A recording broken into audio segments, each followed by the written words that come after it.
Hello दोस्तों, कैसे हैं आप सब। उम्मीद करता हूं आप सब बढ़िया होंगे, मज़े में होंगे। एक बार फिर स्वागत करता हूं आप सभी का आपके अपने परिवार दीक्षित एजुकेशन अड्डा पर। दोस्तों, आज मैं पॉलिटी की ऐसी क्लास लेकर आया हूं जो आपकी कोई सी भी परीक्षा हो आपके लिए ब्रह्मास्त्र साबित होगी। आप चाहे दोस्तों एसएससी जीडी, एसएससी सीजीएल या एसएससी सीएचएसएल के साथ कोई सा भी एक दिवसीय एग्जाम देने वाले हैं, आपकी परीक्षा में 2 से 4 नंबर इस क्लास से आपको 100% देखने को मिलेंगे। आइए दोस्तों, बिना देर किए हुए बात करते हैं आज के अपने पहले सवाल को लेकर। आज का हमारा पहला सवाल कहता है कि नागालैंड को अलग से राज्य का दर्जा कब दिया गया। बहुत ही महत्वपूर्ण सवाल है। 36वां संविधान संशोधन के द्वारा, 13वां संविधान संशोधन के द्वारा, 56वां संविधान संशोधन के द्वारा या 73वें संविधान संशोधन के द्वारा। क्या होगा आपका सही जवाब, जल्दी से बताएं। अति महत्वपूर्ण सवाल है आपकी परीक्षा को देखते हुए। नागालैंड, इसको दोस्तों अलग से राज्य कब बनाया गया, तो आपको नोट करके रखना है।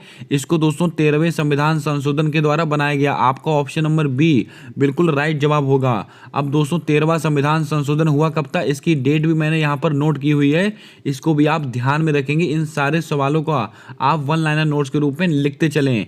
दोस्तों, नागालैंड को अलग से राज्य का दर्जा कब दिया गया था, 13वें संविधान संशोधन के द्वारा। और ये कब का है, वर्ष 1962। आपका ऑप्शन नंबर बी बिल्कुल करेक्ट जवाब होगा। आइए दोस्तों ऑप्शंस को लेकर बात करते हैं।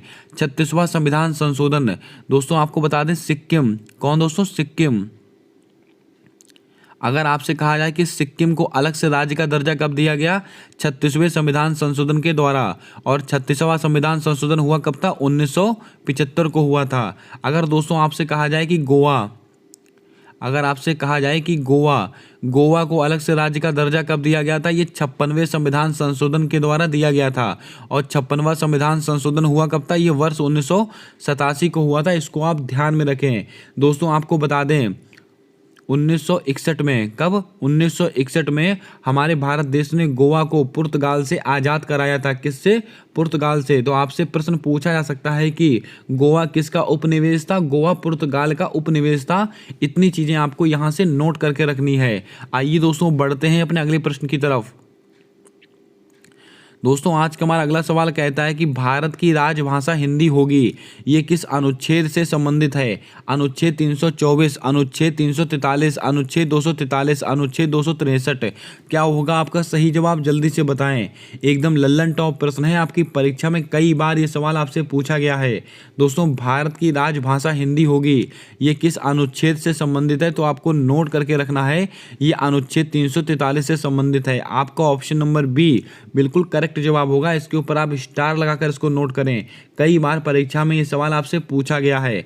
दोस्तों अनुच्छेद 324 ये किससे संबंधित है, ये निर्वाचन आयोग से संबंधित है। किससे,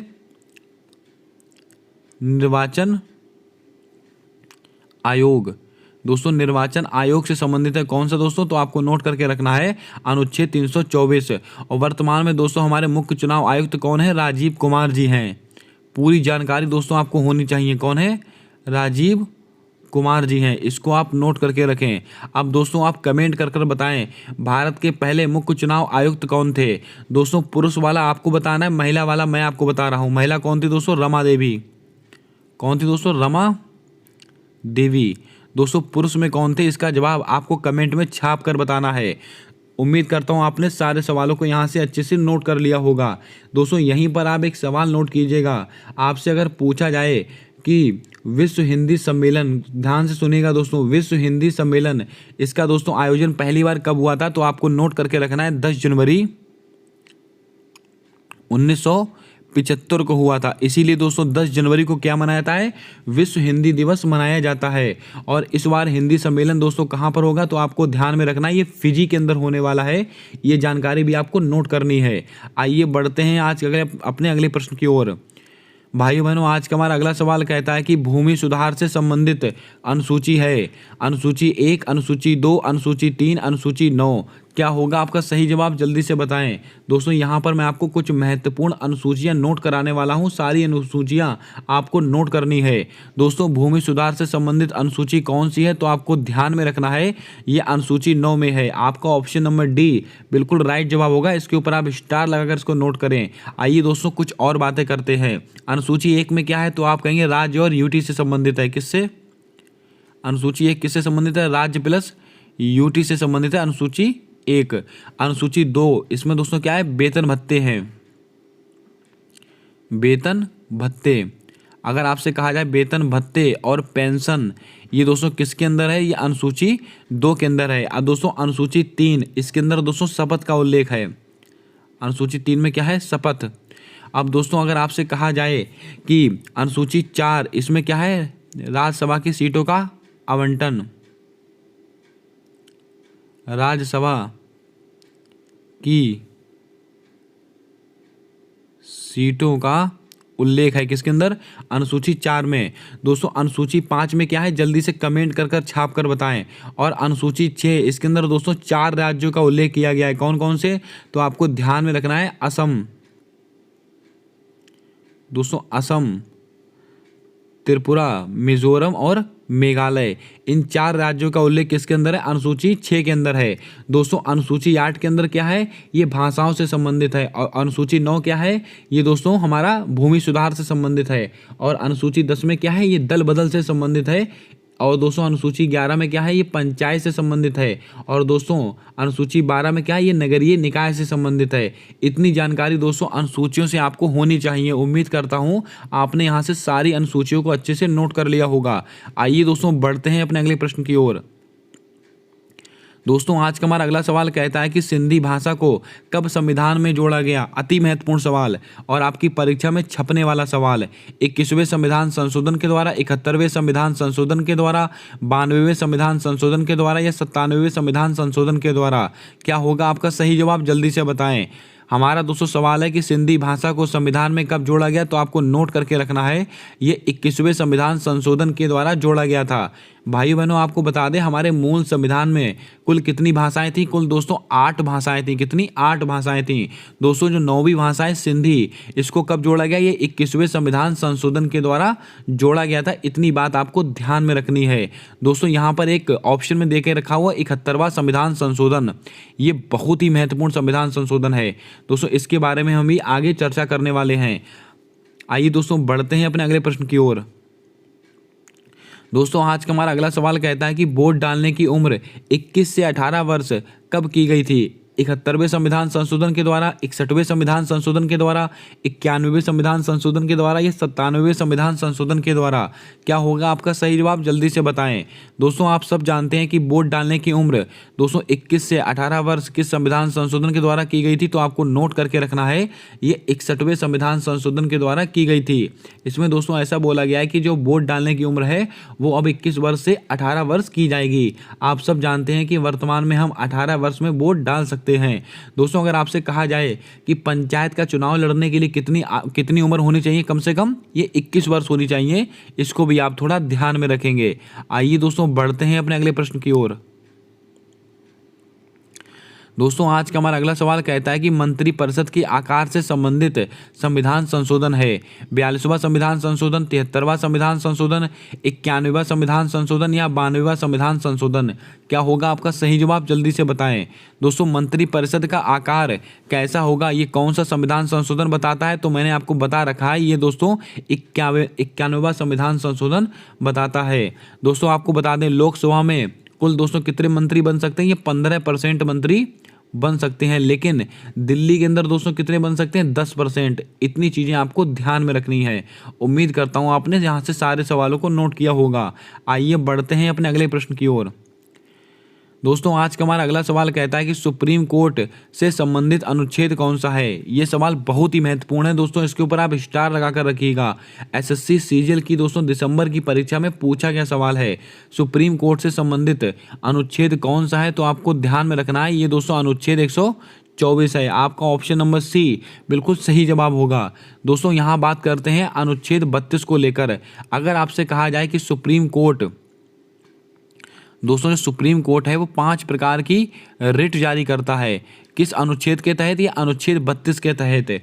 और इसी अनुच्छेद को डॉक्टर भीमराव अंबेडकर ने क्या कहा है, संविधान की आत्मा कहा है। क्या कहा है, संविधान की आत्मा। और ये दोस्तों अनुच्छेद 32 किससे संबंधित है, ये संवैधानिक उपचारों का अधिकार। ये दोस्तों संवैधानिक उपचारों का अधिकार, ये दोस्तों अनुच्छेद 32 कहता है। इसको आप ध्यान में रखें। अनुच्छेद 226 अति महत्वपूर्ण। दोस्तों इससे पहले आप अनुच्छेद 129 देखिएगा। ये क्या कहता है कि सुप्रीम कोर्ट एक अभिलेख, सुप्रीम कोर्ट एक अभिलेख न्यायालय है। ये दोस्तों कौन कहता है? ये अनुच्छेद 129 कहता है।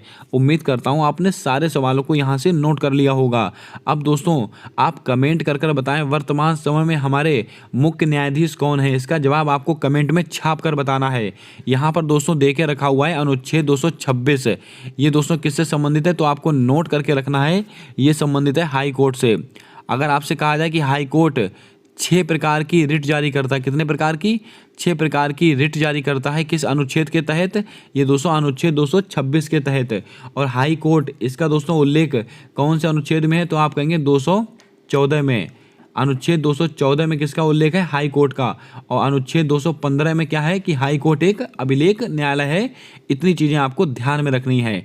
आइए दोस्तों बढ़ते हैं अपने अगले प्रश्न की ओर। दोस्तों आज का हमारा अगला सवाल कहता है कि अंतर्राज्यीय परिषद से संबंधित अनुच्छेद कौन सा है। दोस्तों यहाँ पर परिषद 2 बार टाइप हो गया है, इसको दोस्तों एक बार आप इग्नोर कीजिएगा। अंतर्राज्यीय परिषद, इससे संबंधित अनुच्छेद कौन सा है? अनुच्छेद 315, अनुच्छेद 263, अनुच्छेद 226, अनुच्छेद 165। क्या होगा आपका सही जवाब? जल्दी से बताएं भाइयों बहनों। आपको बता दें अंतर्राज्यीय परिषद, इससे संबंधित अनुच्छेद कौन सा है? तो आपको नोट करके रखना है अनुच्छेद 263। आपका ऑप्शन नंबर बी बिल्कुल करेक्ट जवाब होगा। दोस्तों ऑप्शंस को लेकर बात करते हैं। अनुच्छेद 315 ये किससे संबंधित है? यूपीएससी से संबंधित है। अगर आपसे कहा जाए कि यूपीएससी इससे संबंधित अनुच्छेद कौन सा है? अनुच्छेद 315 है। और वर्तमान में समय में यूपीएससी के चेयरमैन कौन बनाए गए हैं? डॉक्टर मनोज सोनी। इसको भी आप नोट करते चलिएगा। डॉक्टर मनोज सोनी कौन है? वर्तमान में दोस्तों हमारे ये कौन है? यूपीएससी के चेयरमैन हैं। अब दोस्तों बात करते हैं अनुच्छेद 226। ये तो मैंने आपको बता दिया कि सुप्रीम कोर्ट 6 प्रकार की रिट जारी करता है। अनुच्छेद 165 लगाइएगा स्टार। दोस्तों ये किससे संबंधित है? महाधिवक्ता, महाधिवक्ता यानी कि दोस्तों राज्य का सबसे बड़ा वकील। राज्य का सबसे बड़ा वकील कौन कहलाता है? महाधिवक्ता। इससे संबंधित अनुच्छेद कौन सा है? 165। और ये दोस्तों महाधिवक्ता किसके प्रसाद पर्यंत कार्य करता है? तो आपको नोट करके रखना है, ये राज्यपाल यानी कि दोस्तों ये गवर्नर के प्रसाद पर्यंत कार्य करता है। इसको भी आपको ध्यान में रखना है। ये सवाल भी आपकी परीक्षा के लिए ब्रह्मास्त्र वाला सवाल हो सकता है। दोस्तों जल्दी से वीडियो को लाइक कर दें, और अगर आपने चैनल को सब्सक्राइब ना किया हो तो चैनल को सब्सक्राइब करके बेल वाला आइकन ध्यान से दबा दें, क्योंकि आने वाली सारी वीडियोस के अपडेट आप तक आसानी से पहुंचते रहें। ऐसी पॉलिटी की क्लास दोस्तों आपको यूट्यूब के इतिहास में नहीं मिलने वाली है। इसको आप अपने वन लाइनर के नोट के रूप में नोट करते चलें। इस वीडियो को आप अपने पास सेव करके रखें और परीक्षा से पहले जरूर देखें। आपका 2 से 4 नंबर 100% सही होगा। दोस्तों हमारा अगला सवाल कहता है कि 11वां मौलिक कर्तव्य कब जोड़ा गया? 42वें संविधान संशोधन के द्वारा, 73वें संविधान संशोधन के द्वारा, 86वें संविधान संशोधन के द्वारा, या 101वें संविधान संशोधन के द्वारा? क्या होगा आपका सही जवाब? जल्दी से बताएं भाई बहनों। आपको बता दें 11वां मौलिक कर्तव्य कब जोड़ा गया था? तो आप सबको पता है ये 86वें संविधान संशोधन के द्वारा जोड़ा गया। और 86वां संविधान संशोधन हुआ कब था? ये वर्ष 2002 में हुआ था 86वां संविधान संशोधन। आप सब जानते हैं कि दोस्तों हमारे मूल संविधान में एक भी मौलिक कर्तव्य नहीं था, और फिर 42वां संविधान संशोधन होता है 1976 के अंदर। इसके अंदर दोस्तों 10 मौलिक कर्तव्यों को जोड़ा गया था। इसके बाद दोस्तों 86वें संविधान संशोधन के द्वारा 11वें मौलिक कर्तव्य को जोड़ा गया था। इतनी बातें आपको नोट करके रखनी है। दोस्तों 86वां संविधान संशोधन 2002 यानी कि आर्टिकल 21A निःशुल्क शिक्षा का अधिकार। इतनी चीज़ें आपको ध्यान में रखनी है। आइए दोस्तों बढ़ते हैं अपने अगले प्रश्न की ओर। दोस्तों आज का हमारा अगला सवाल है कि मुख्य न्यायाधीश को शपथ कौन दिलाता है? लोकसभा अध्यक्ष, राज्यसभा अध्यक्ष, राष्ट्रपति या उपराष्ट्रपति? क्या होगा आपका सही जवाब? जल्दी से बताएं। एकदम लल्लन टॉप प्रश्न है आपकी परीक्षा को लेकर। दोस्तों मुख्य न्यायाधीश इनको शपथ कौन दिलाता है? तो आपको नोट करके रखना है, इनको शपथ राष्ट्रपति के द्वारा दिलाई जाती है। अगर आपसे प्रश्न में कहा जाता है कि राष्ट्रपति को शपथ कौन दिलाता है, ये दोस्तों मुख्य न्यायाधीश दिलाते हैं। दोस्तों आपको बता दें अभी हाल ही में द्रौपदी मुर्मू जी को हमारे मुख्य न्यायाधीश जी ने शपथ दिलाई थी। अब आप कमेंट करके बताएं कि द्रौपदी मुर्मू जी को किसने शपथ दिलाई थी, उनका नाम क्या है? जल्दी से आप कमेंट में छाप कर बताएंगे। बहुत ही लल्लन टॉप सवाल है आपकी परीक्षा को लेकर। दोस्तों आपको बता दें राष्ट्रपति, भारत का एक राष्ट्रपति होगा, ये कौन सा अनुच्छेद कहता है? अनुच्छेद 52 कहता है। और दोस्तों अनुच्छेद 52 और राष्ट्रपति पर महाभियोग, अगर आपसे कहा जाए कि राष्ट्रपति पर महाभियोग, ये दोस्तों किसके अंदर है? ये दोस्तों अनुच्छेद 61 के अंदर है। और राष्ट्रपति की शपथ किसके अंदर है? शपथ है दोस्तों 60 के अंदर। और राष्ट्रपति का क्षमादान किसके अंदर है? तो आपको कहना है क्षमादान। राष्ट्रपति का क्षमादान किसके अंदर है? आर्टिकल 72 के अंदर। इतनी चीज़ें आपको ध्यान में रखनी। ये सारे सवाल बहुत ही महत्वपूर्ण सवाल हैं। उम्मीद करता हूँ आपने सारे प्रश्नों को नोट कर लिया होगा। और उपराष्ट्रपति का उल्लेख किसके अंदर है? अनुच्छेद 63 के अंदर उपराष्ट्रपति का उल्लेख है। ये भी आपको नोट करके रखना है। और वर्तमान में उपराष्ट्रपति कौन है? जगदीप धनखड़। किसको हराकर बने हैं? मार्गरेट अल्वा को हराकर बने हैं। ये भी आपको ध्यान में रखना है। आइए दोस्तों बढ़ते हैं अपने अगले प्रश्न की ओर। दोस्तों आज का हमारा अगला सवाल कहता है कि CAG comptroller auditor general of India का उल्लेख किस अनुच्छेद में है? अनुच्छेद 142, अनुच्छेद 148, अनुच्छेद 129, अनुच्छेद 263। क्या होगा आपका सही जवाब? जल्दी से बताएं दोस्तों। कैग यानी कि दोस्तों कंप्ट्रोलर जनरल ऑफ इंडिया, इसका सही दोस्तों मतलब क्या होता है? CAG। इसका उल्लेख किसके अंदर है? तो आपको नोट करके रखना है। ये अनुच्छेद 148 के अंदर है। आपका ऑप्शन नंबर आपका ऑप्शन नंबर B बिल्कुल करेक्ट जवाब होगा। और वर्तमान में दोस्तों CAG कौन है? गिरीश चंद्र मुर्मू। कौन है दोस्तों? गिरीश चंद्र मुर्मू। ये दोस्तों वर्तमान में हमारे कैग हैं। इसको आप ध्यान में रखेंगे। दोस्तों यहाँ पर एक ऑप्शन में दे रखा है अनुच्छेद 142। इसमें क्या होता है? इसमें दोस्तों सुप्रीम कोर्ट को पूर्ण न्याय का अधिकार। अगर आपसे कहा जाए सुप्रीम कोर्ट को पूर्ण न्याय का अधिकार, ये किसके अंदर है? तो आपको ध्यान में रखना है ये अनुच्छेद 142 के अंदर है। दोस्तों बात करते हैं कैग को लेकर। दोस्तों यहाँ पर अगर आपसे पूछा जाता कि वर्तमान समय में भारत के CGA कौन है? CGA, ये दोस्तों बहुत ही लल्लन टॉप सवाल है। इसके ऊपर आप स्टार लगाकर इसको नोट करेंगे। वर्तमान समय में अपने CGA कौन है? भारती दास को बनाया गया है। भारती दास। और इनका उल्लेख दोस्तों किस अनुच्छेद में है? तो किसी भी अनुच्छेद में नहीं है। इसको आप ध्यान में रखें। अगर आपसे CAG पूछेगा तो आप कहेंगे गिरीश चंद्र मुर्मू। इनका उल्लेख किस में है? अनुच्छेद 148 में है। लेकिन अगर आपसे प्रश्न में CGA पूछे तो आप क्या कहेंगे? भारती दास। और इनका उल्लेख किस अनुच्छेद में है? किसी भी अनुच्छेद में नहीं है। इतनी चीज़ें आपको ध्यान में रखनी है। आइए दोस्तों बढ़ते हैं अपने अगले प्रश्न की ओर। दोस्तों आज का हमारा अगला सवाल कहता है कि उद्देश्य प्रस्ताव को कब अपनाया गया था? 13 दिसंबर 1946 को, 22 जनवरी 1947 को, 18 जुलाई 1947 को या 22 जुलाई 1947 को? क्या होगा आपका सही जवाब? जल्दी से बताएं। ये सवाल भी अति महत्वपूर्ण है। हम सबके बारे में चर्चा करेंगे। दोस्तों उद्देश्य प्रस्ताव इसको कब अपनाया गया था? तो आपको नोट करके रखना है। इसको अपनाया कब गया था? 22 जनवरी 1947 को अपनाया गया था। आपका ऑप्शन नंबर B बिल्कुल सही जवाब होगा। लेकिन अगर आपसे प्रश्न में कहा जाता कि उद्देश्य प्रस्ताव पारित कब हुआ? तो आपका जवाब हो जाता 13 दिसंबर 1946। उद्देश्य प्रस्ताव पारित कब हुआ था? 13 दिसंबर 1946 को। और उसको अपनाया कब गया था? 22 जनवरी 1947 को। अति महत्वपूर्ण सवाल है, वेरी इंपॉर्टेंट सवाल है आपकी परीक्षा को लेकर। इसको आप नोट करके रखें। दोस्तों बात करते हैं 18 जुलाई 1947। इसको क्या हुआ था? इसको स्वतंत्रता अधिनियम आया था। स्वतंत्रता अधिनियम ये कब का है? ये 18 जुलाई 1947 का है। दोस्तों 22 जुलाई 1947 इसको क्या हुआ था? हमारा राष्ट्रीय ध्वज, दोस्तों जो हमारा राष्ट्रीय ध्वज तिरंगा है, इसको दोस्तों अपनाया गया था। राष्ट्रीय ध्वज अपनाया गया। कब अपनाया गया? तो आप कहेंगे 22 जुलाई 1947। इतनी चीज़ें आप नोट कर लें। आइए दोस्तों बढ़ते हैं अपने अगले प्रश्न की ओर। दोस्तों आज का हमारा अगला सवाल कहता है कि राष्ट्रपति का अध्यादेश से संबंधित अनुच्छेद कौन सा है? अनुच्छेद 213, अनुच्छेद 123, अनुच्छेद 153, अनुच्छेद 165। क्या होगा आपका सही जवाब? जल्दी से बताएं। एकदम परीक्षा वाला सवाल। राष्ट्रपति का अध्यादेश, इसका संबंध किससे है? तो आपको नोट करके रखना है अनुच्छेद 123। आपका ऑप्शन नंबर B बिल्कुल सही जवाब होगा। अब दोस्तों बात करते हैं राज्यपाल को लेकर। भारत का एक राज्यपाल होगा। भारत का एक राज्यपाल होगा। ये कौन सा अनुच्छेद कहता है? ये अनुच्छेद 153 कहता है। और दोस्तों राज्यपाल की अध्यादेश शक्ति किसमें है? 213 में। पाल की अध्यादेश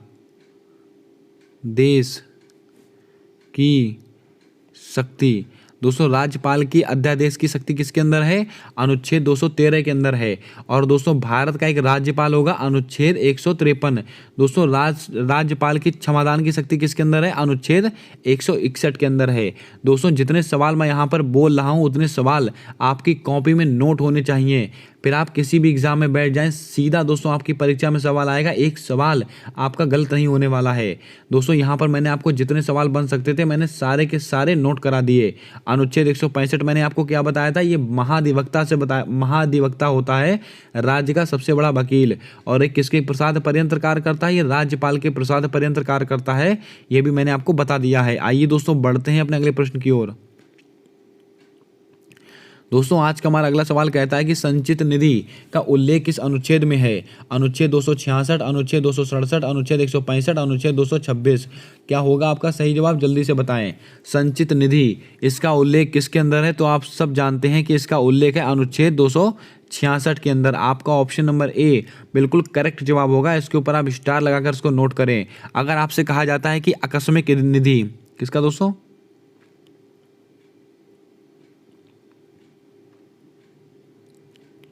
आकस्मिक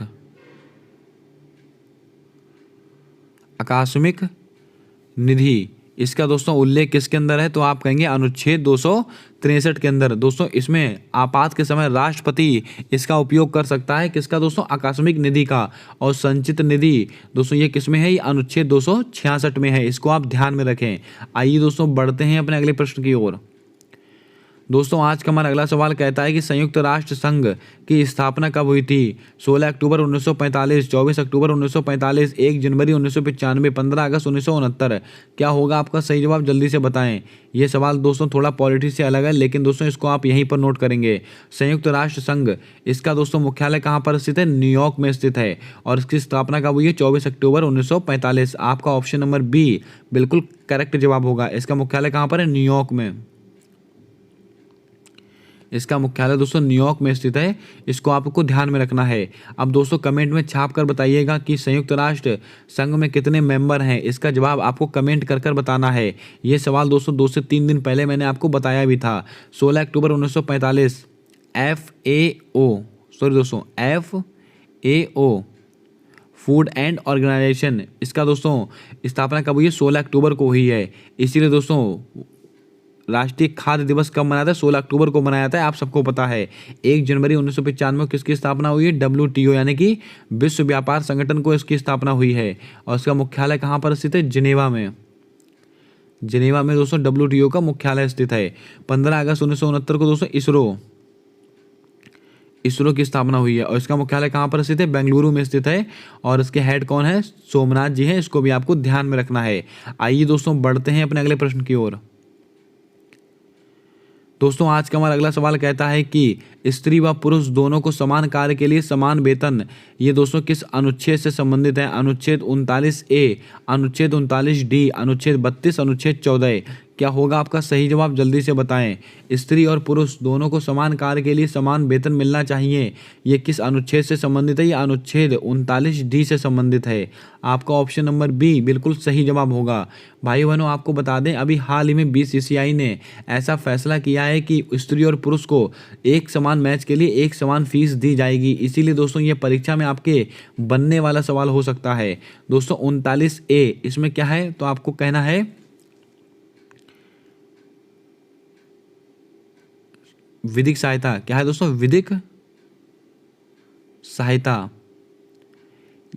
विधिक सहायता जो दोस्तों राज्य के द्वारा दी जाती है अनुच्छेद 39A के अंदर। आपका ऑप्शन नंबर बी बिल्कुल सही जवाब होगा, इसको आप ध्यान में रखें। और अनुच्छेद 32 मैंने आपको बता दिया। अनुच्छेद 14 ये क्या है? विधि के समक्ष समानता। विधि के समक्ष समानता या समता, इसको आप ध्यान में रखें। उम्मीद करता हूँ आपने सारे प्रश्नों को यहाँ से नोट कर लिया होगा। दोस्तों आप कमेंट करके बताएं कि किसी भी व्यक्ति से लिंग जाति के आधार पर भेदभाव नहीं किया जाएगा, ये किस अनुच्छेद से संबंधित है?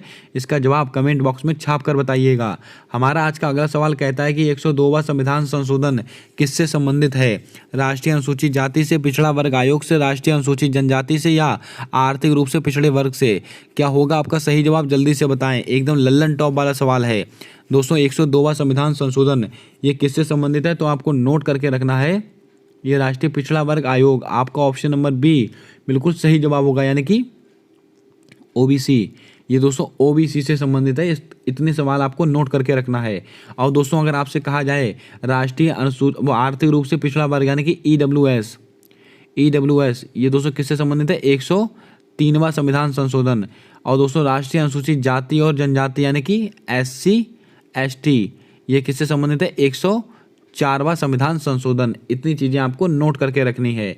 102वां संविधान संशोधन किससे संबंधित है? राष्ट्रीय पिछड़ा वर्ग आयोग यानी कि ओबीसी से। और राष्ट्रीय अनुसूचित जाति और जनजाति ये किससे संबंधित है? ये दोस्तों एसटी एससी 104वें संविधान संशोधन से संबंधित हैं। आर्थिक रूप से पिछड़ा वर्ग यानी कि ईडब्ल्यूएस, इकोनॉमिकल वीकर सेक्शन, इससे संबंधित क्या है? 103वां संविधान संशोधन। ये दोस्तों संविधान संशोधन मैंने आपको सारे नोट करा रखे हैं, आप जाकर वीडियो देख सकते हैं। आइए दोस्तों बढ़ते हैं अपने अगले प्रश्न को लेकर। राष्ट्रपति पर महाभियोग की प्रक्रिया कहां से ली गई है? अमेरिका से ली गई है, आयरलैंड से ली गई है, दक्षिण अफ्रीका से ली गई है कि रूस से ली गई है? क्या होगा आपका सही जवाब? जल्दी से बताएं। राष्ट्रपति पर महाभियोग की प्रक्रिया ये कहां से ली गई है? तो ये दोस्तों अमेरिका से ली गई है। आपका ऑप्शन नंबर ए बिल्कुल करेक्ट जवाब होगा। अगर आपसे कहा जाए कि मौलिक अधिकार, क्या दोस्तों मौलिक अधिकार ये कहाँ से लिए गए? ये भी अमेरिका से ही लिए गए हैं। दोस्तों राष्ट्रपति पर महाभियोग की प्रक्रिया कहाँ से ली गई है? अमेरिका से ली गई है। और मौलिक अधिकार कहाँ से लिए गए? अमेरिका से लिए गए हैं।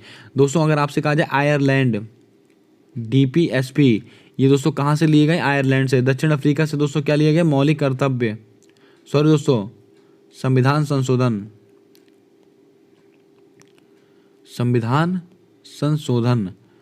दोस्तों संविधान संशोधन ये दोस्तों कहाँ से लिया गया है? ये दोस्तों दक्षिण अफ्रीका से लिए गए हैं। दोस्तों रूस, यहां से क्या लिया गया? मौलिक कर्तव्य ये कहाँ से लिए गए? ये रूस से लिए गए हैं। उम्मीद करता हूं दोस्तों आपने यहाँ से सारे प्रश्नों को अच्छे से नोट कर लिया होगा। अब आप कमेंट कर बताएं कि राष्ट्रपति का दोस्तों जो निर्वाचन प्रणाली है दोस्तों, एकल संक्रमणीय मत पद्धति जिसका नाम है, इस नाम को भी आप ध्यानपूर्वक सुने, एकल संक्रमणीय मत पद्धति, जो राष्ट्रपति के निर्वाचन की प्रक्रिया है वह कहाँ से ली गई है? इसका जवाब आपको कमेंट में बताना है। बहुत ही लल्लन टॉप सवाल है। आइए दोस्तों बढ़ते हैं आज अगले सवाल की ओर। दोस्तों आज का हमारा अगला सवाल कहता है कि केशवानंद भारती केस किस वर्ष से संबंधित है? 24 अप्रैल 1973, 24 अप्रैल 1992, 1 जुलाई 2017, 12 जुलाई 1982। क्या होगा आपका सही जवाब? जल्दी से बताएं। केशवानंद भारती केस ये किस वर्ष से संबंधित है? ये 24 अप्रैल 1973 से संबंधित है। आपका ऑप्शन नंबर ए बिल्कुल करेक्ट जवाब होगा। उम्मीद करता हूँ आपने इसको नोट कर लिया होगा। 24 अप्रैल 1992, कुछ याद आ रहा होगा आपको। ये दोस्तों क्या है? 73वां संविधान संशोधन है, जो कि दोस्तों कब लागू हुआ था? 1993 में लागू हुआ था। और 1992 में क्या आया था? अधिनियम आया था। इसलिए 24 अप्रैल को क्या मनाते हैं? पंचायती राज दिवस मनाया जाता है। इतनी चीज़ें आपको पता होनी चाहिए। 1 जुलाई 2017 आपको याद आ रहा होगा, जीएसटी पूरे भारत में कब लागू हुई थी? 1 जुलाई 2017 को। जीएसटी कैसा कर है? अप्रत्यक्ष कर है। ये दोस्तों अप्रत्यक्ष कर है, आप सबको पता है। 12 जुलाई 1982 आपको मैंने बताया है कि नाबार्ड की स्थापना हुई है, इसको भी आप ध्यान में रखें। आइए दोस्तों बढ़ते हैं अपने अगले प्रश्न की ओर। दोस्तों हमारा अगला प्रश्न है कि 9वीं अनुसूची, इसको दोस्तों मैंने अभी आपको बता दिया है, आपको ध्यान में रखना है। 9वीं अनुसूची को कब जोड़ा गया? बहुत ही लल्लन टॉप सवाल है ये भी। 9वीं अनुसूची को संविधान में कब जोड़ा गया? पहले संविधान संशोधन के द्वारा, 7वें संविधान संशोधन के द्वारा, या 21वें संविधान संशोधन के द्वारा, या 42वें संविधान संशोधन के द्वारा? दोस्तों यहाँ पर 203 सवाल मैं आपको महत्वपूर्ण बताने वाला हूँ। 9वीं अनुसूची को कब जोड़ा गया? तो आप कहेंगे पहले संविधान संशोधन के द्वारा, 1951। पहला संविधान संशोधन कब होता है? 1951 ईस्वी में होता है। और दोस्तों इसके अंदर 9वीं अनुसूची को जोड़ा गया, यानी कि भूमि सुधार से संबंधित है। इतना आपको ध्यान में रखना है। दोस्तों यहाँ पर बात करते हैं 42वें संविधान संशोधन को लेकर। ये दोस्तों 1976 को हुआ था। और दोस्तों आपको बता दें इसको लघु संविधान भी कहा जाता है। और इसके अंदर दोस्तों प्रस्तावना में एकमात्र बार संशोधन हुआ था जिसमें 3 शब्द जोड़े गए थे। क्या क्या जोड़े गए थे? तो आपको पता होगा, समाजवाद,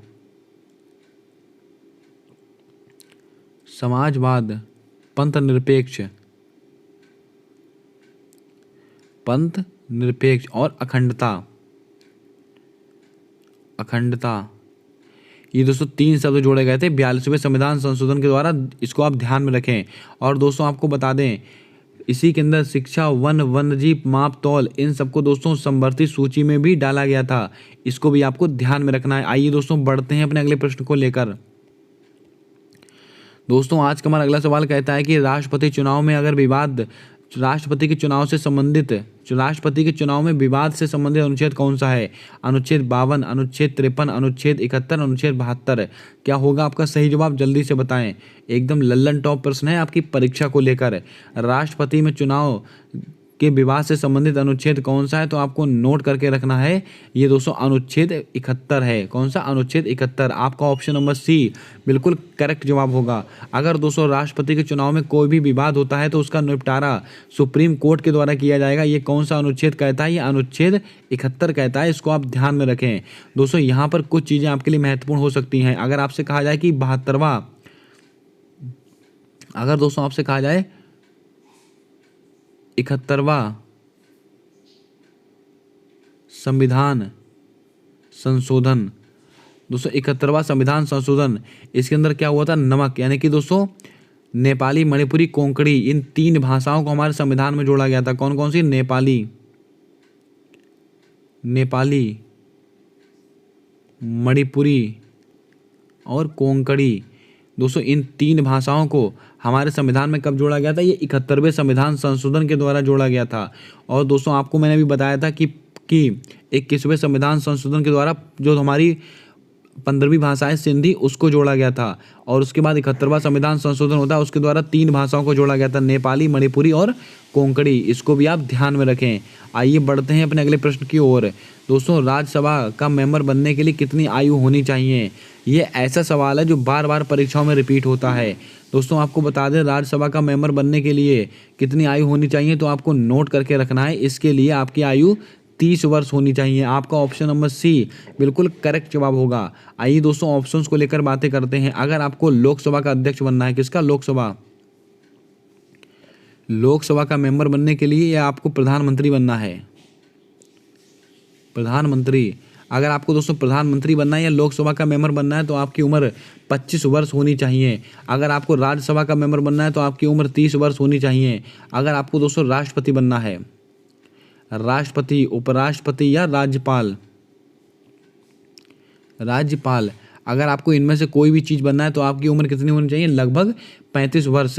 अगर दोस्तों आपको ग्राम पंचायत या प्रधानी के इलेक्शन लड़ने हैं तो आपकी उम्र 21 वर्ष होनी चाहिए। और दोस्तों वोट डालने की उम्र कितनी है? 18 वर्ष। वो सब आप अच्छी तरह से जानते ही हैं। आइए दोस्तों बढ़ते हैं अपने अगले प्रश्न की ओर। दोस्तों आज का हमारा अगला सवाल कहता है कि पंचायत का आरक्षण से संबंधित अनुच्छेद कौन सा है? अनुच्छेद 243E, अनुच्छेद 243G, अनुच्छेद 243I, अनुच्छेद 243D। क्या होगा आपका सही जवाब? जल्दी से बताएं।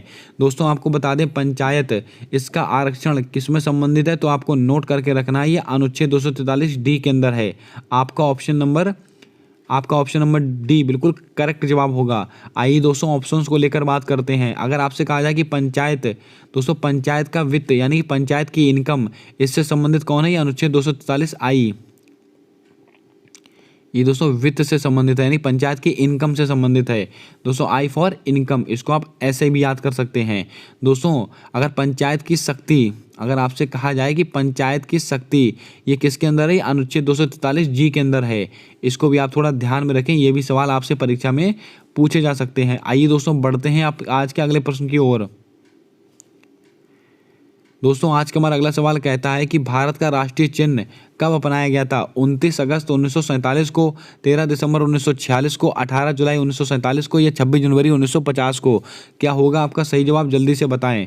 दोस्तों यहाँ पर मैंने आपको 29 अगस्त, 13 दिसंबर और 18 जुलाई इन तीनों डेटों को मैंने अभी पीछे डिस्कस कर लिया है। तो आपका बचता है क्या? 26 जनवरी 1950। तो आपका ऑप्शन नंबर डी बिल्कुल सही जवाब होगा। भारत का जो राष्ट्रीय चिन्ह है उसको कब अपनाया गया था? 26 जनवरी 1950। दोस्तों यहाँ पर एक चीज़ आप और यहाँ पर नोट करेंगे, अगर आपसे कहा जाए कि राष्ट्रीय गीत,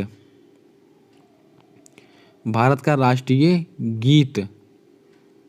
गीत और प्लस राष्ट्रीय गान, इसको दोस्तों कब अपनाया गया था? 24 अक्टूबर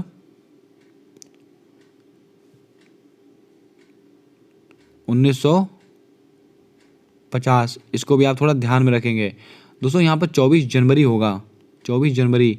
इसको दोस्तों आप एक बार रीचेक कर लेंगे अपने से, 24 जनवरी होगा कि 24 अक्टूबर होगा, इसको आप एक बार अपने से रीचेक करेंगे। उसके बाद इस सवाल का आंसर आप सही मानेंगे। यहाँ पर थोड़ी सी कन्फ्यूज़न है, इसको आप अपने से एक बार रीचेक जरूर करेंगे। आइए दोस्तों बढ़ते हैं अपने अगले प्रश्न की ओर। दोस्तों आज का हमारा अगला और अंतिम सवाल है कि राष्ट्रपति पर महाभियोग की प्रक्रिया कहाँ से ली गई है? दोस्तों इस सवाल को भी पीछे हम डिस्कस कर चुके हैं, इसीलिए दोस्तों इसको हम डिस्कस नहीं करेंगे। आप सबको पता है कि अमेरिका से ली गई है। यहाँ पर दोस्तों मैं कुछ और आपको बताता हूँ। दोस्तों आपने सुना होगा, आपको मैंने बताया कि 15वीं भाषा सिंधी को 21वें संविधान संशोधन के द्वारा हमारे संविधान में जोड़ा गया। उसके बाद 71वां संविधान संशोधन होता है जिसके द्वारा 3 भाषाओं को जोड़ा जाता है, नेपाली, मणिपुरी, कोंकणी।